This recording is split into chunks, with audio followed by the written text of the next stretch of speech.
I'd be putting it lightly to say that the city is broke. They're dead broke. They're negative broke.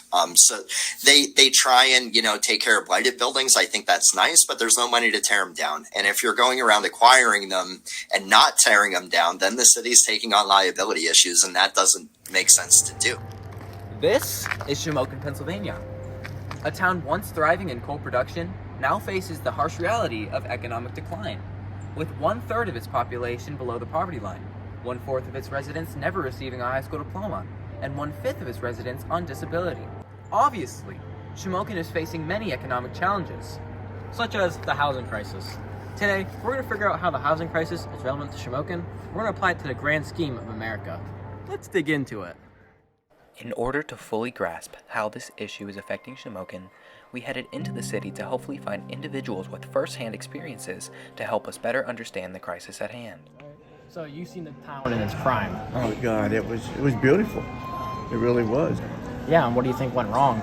Because coal left the city? Well, the big these stores here moved in. Yeah, killed the small business. They killed the town. Yeah, small stores have been taken over by like Walmarts yeah. and stuff. And with the departure of stores from Shamokin, economic growth stagnates, leaving landlords hesitant to seize the opportunity to expand housing options. But in Shamokin, there is an increasing demand for housing, but the supply just isn't there. Do you agree that like a lot of new people are coming to Shamokin from other areas, like Philadelphia and? Yeah, well, they used to plaster up on like subways and stuff like that, like low-income housing. Go to Shamokin. Oh, really? I didn't know that. Okay. A lot of new people have been coming to the area lately from like places from like Philadelphia or other big cities. I'm originally from Philadelphia. Yeah. Okay. And so, what do you think is drawing them there? Drawing them here? Cheap Yeah, living? it's cheaper than the city. But when there's an influx of people, that usually spurs economic growth. Why is Shamokin seeing the opposite effect? We talked to Tim Zyla from the news item to hopefully shed some light on this phenomena. We've definitely seen the opposite effect. I think that a lot of successful people with the means to do so have left the area.